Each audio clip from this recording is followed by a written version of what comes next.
Kenneth Andrade is with us, CIO, Old Bridge Mutual Fund. Kenneth, good morning. Great to have you with us on the program. Thanks for joining us. Kenneth, just give us an outlay of your views as we head into 2026. Are you more constructive? Many have turned more constructive. But I suspect there isn't this element of just time correction. Other markets have done well, markets have not done very well, and as you can sort of flip the chapter into 2026, expectation that maybe things will look a lot better. Would you kind of agree with it, and how would you back it up with arguments? 2025 calendar year, you've been in a reasonable consolidation phase. It's been a time correction. I think you'll have to have a little bit of patience into 2026. What you see right now is the breadth of the market actually becoming weak. I think for the first quarter of next year, this cycle will continue. The headline indices might hold steady, but I think the breadth of the market might continue to get slightly weaker. I think the good news is that we've come out of 2025, 23, 24, 25 with single digit headline numbers. There, I think we're looking a little promising as far as corporate India is concerned, and I think growth should head back in 2026. Second half of 26 and 27, I think we should be much better. We have a much better outlook than what looks like it now. So I guess the time correction that we've been through for a while, as we head into the end of the financial year, I think you'll see a little bit more of that before things ease out a little bit. Mm-hmm. Okay, hi Kenneth. Good morning and good to see you in. What are the themes that you're identifying? You're sounding a little bit more optimistic that this time-wise correction gradually will move behind, and actually it could be a good time to get into stocks you like. That said, what's the top theme that you all are betting on? I think in the past we've spoken a little bit about defense, you spoke a little bit about real estate as well. I think you had a bit of tech, if I'm not mistaken. So your view? I think it's pointing out towards what's happening to the currency, and that's essentially where we have been positioned for a while. There's a domestic economy, which is discretionary consumption, and there are companies that are growing international franchises. I think that's where we are. Valuations, capex-led growth. Capex-led growth are basically two thematics that we think on a financial standpoint is what we like. Any business that's putting capex to work or at the end of its capex cycle, we think pharmaceuticals is there. We think automotive is there. Metals should go through that cycle in a year and a half. You should see significant volumes coming through that entire pack. I think that's where we are. Real estate, there is enormous amount of supply coming in across the country, but this market will get consolidated. I think consolidation is the theme in real estate. We've seen prices top out. But now we're going in for a volume drive. So given the little bit of everything that is there, I think the domestic economy is going to hold up. You're not going to see too many negative surprises. The upward surprise comes in with all the negatives of 2025 actually balance themselves out. So the big negative of 2025 has been our trade.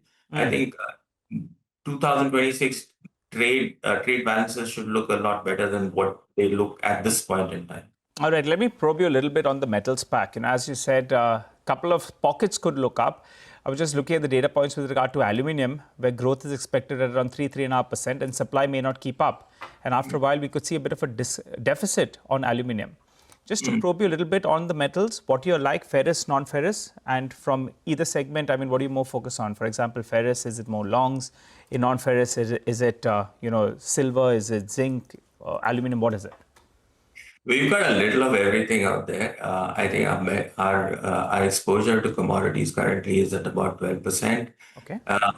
Ferrous, aluminium, and zinc all put together. Ferrous, we're looking for more diversified geographies. Non-ferrous, which is aluminium and zinc. Aluminium is obviously a trend. Which is more value-added in nature, and zinc, obviously, they are all primary metal companies. So it's not. One is commodity prices that should give you your upside. But over the next 2 years or 3 years, you're also seeing a lot of capex in that cycle coming to an end and capacity is coming on. So whether you get a price, which is your upside in the near term, or whether you get volumes in the next couple of years, I think we're pretty much well placed on both counts. If you get price and volume put together, I think then you're hitting it out of the park with this category. But that's not what we're counting for. We're just looking at companies putting capital to work and sensible capital to work. We're waiting for capacities to go on stream. These businesses are very capex in nature, and when capex comes on stream, their ROIs are low double digit. I mean, they earn lower in the first couple of years, and as time goes by, their efficiencies and inflation actually adds back to ROIs. So that's the cycle that we are in. It's not about 6 months. It's not about year. It's not about commodity price. It's just capex driven. It's just capex driven investment that's leading volumes in the cycle. Going by the description you gave me, zinc, aluminum, it looks like you're betting on the large conglomerate that has a little bit of all. Is that correct? That's undergoing a corporate action? I mean, there are very specific plays out there, but as a category, they should do well. I mean, if you step back again, you can't have capex cycles going through without all commodities doing well, right? When you sit back and look what's happening across the world, everyone's trying to build capacities internally to be self-sufficient. And that's essentially what the world's going through. You're going to go through a small capex cycle, and all commodities should work well.